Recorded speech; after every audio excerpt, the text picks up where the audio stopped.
Good afternoon, this is Rachel again with Infused Meadow. So this morning I did a video showing you how to make this it's a custard top pudding. So I've just peeled off my saran wrap. It has been in the refrigerator for about 3 hours. And you can see we have a very nice consistency. Now, what I'm going to do is I've already made my Cool Whip, or whipped cream. Sorry, I do that all the time. And I've made my vanilla wafers. So, I'm going to add my whipped cream. Now, this is 1.5 cups of heavy cream, a half a cup of powdered sugar, 1 teaspoon of vanilla, and I did add like a pinch of salt. I don't always do that. You don't have to. But I did. So, I'm just telling you. Now you can double, triple, whatever this recipe, depending on what you're doing. I'm going to be bulking up the banana pudding, the vanilla pudding, to make banana pudding.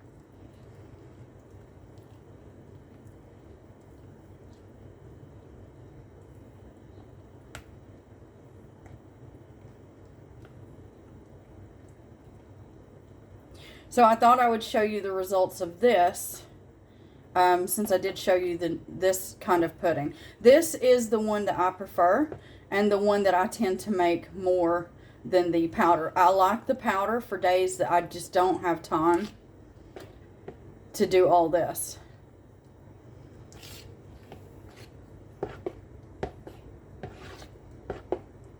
And you do take that whipped cream to stiff peaks.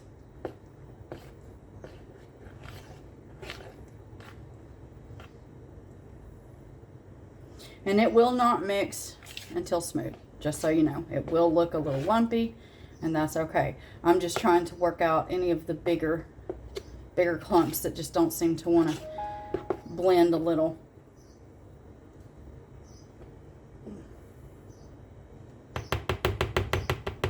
One second. Okay, sorry. My phone was just about to go off for an alarm, and I thought, oh, I should turn that off. All right.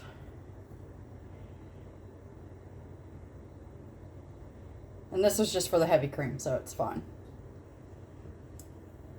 Okay. Now what I'm going to do is I have this Pyrex with a lid, and I do recommend, if you have something that's airtight, use that. Let me slide all this over so that hopefully you can see a little bit better. Okay, so you're going to put your cookies down. Well, wait. No. You want to take some of your mixture.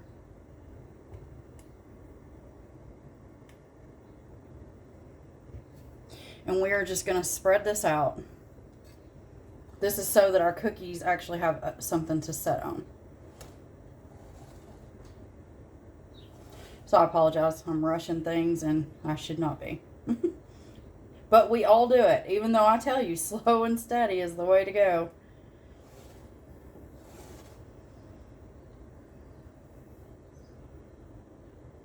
Okay. Now we want to put our cookies down. We're just going to create a layer of cookies. Try not to overlap these.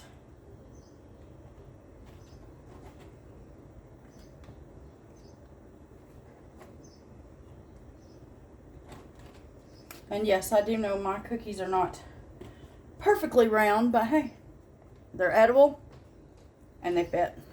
Okay, next, if you're worried about your bananas, feel free to take them and to dip them in a little bit of lemon juice. I'm not. I'm also not worried about this being perfect because I like, for as much as possible, to have the bananas in it. Like, if you take a bite, you want to taste the banana. And that will help to flavor up our pudding. So I like to rough cut.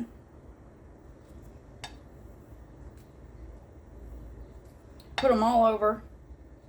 Roughly 1 whole banana per layer. If they're small, go ahead and do more.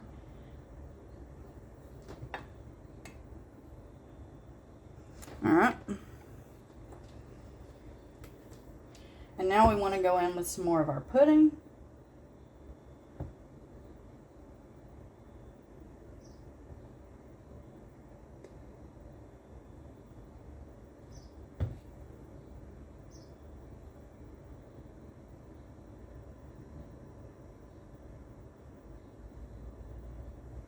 Now I do try to make sure that my pudding is completely covering the bananas, and that the bananas do not have space between them and the glass. That's really all about, you know, you don't want to look at your banana pudding and see a brown banana, and so this right here will help prevent that. I don't do the lemon. I don't see a need in it. Unless you're going to put some bananas on the top for looks. Then you might want to. And we're going to repeat. Okay?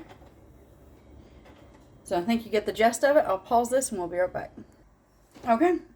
So for this pan and the amount that I made, I've got the bottom, one right here, and right here. So 1, 2, 3, and 4 layers. Hopefully you can see that. I'm not going to tilt it because you know what happens when you tilt things. They slide. So we're not doing that.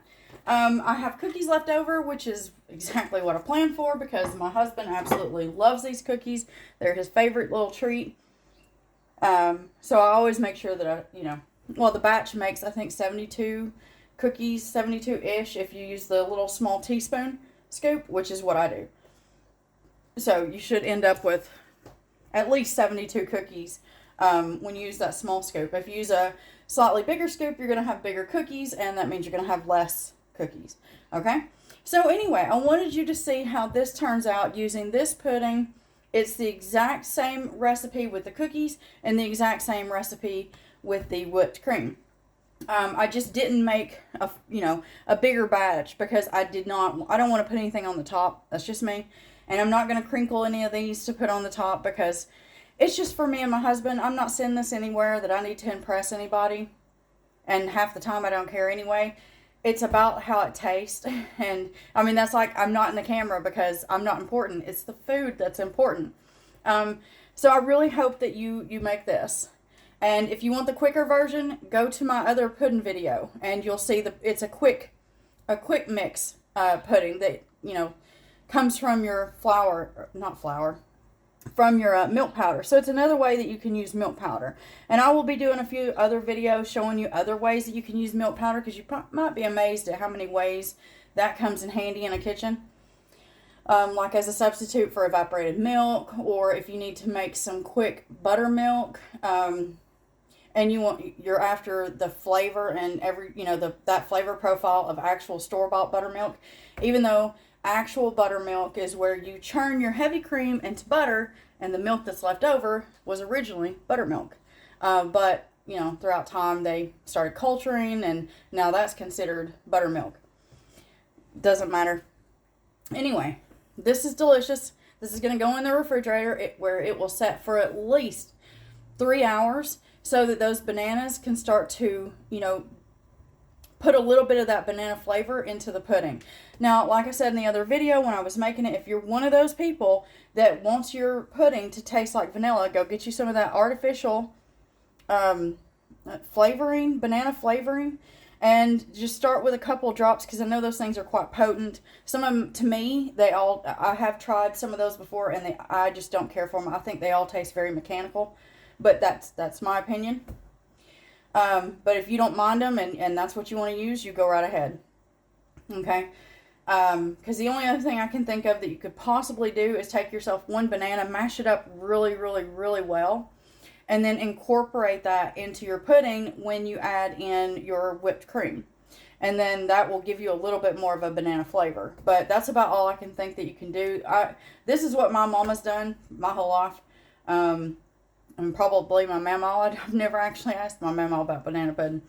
But anyway, this is how we've always made it. So, again, I really, really, really hope that you go watch, all the videos if you're curious on each one. I did them all individually because one ingredient can take you about, well, like the pudding, for example, you know, it had to cook on the stovetop for 13 minutes. And then, you know, there's the letting it cool, so you got 10 minutes of that.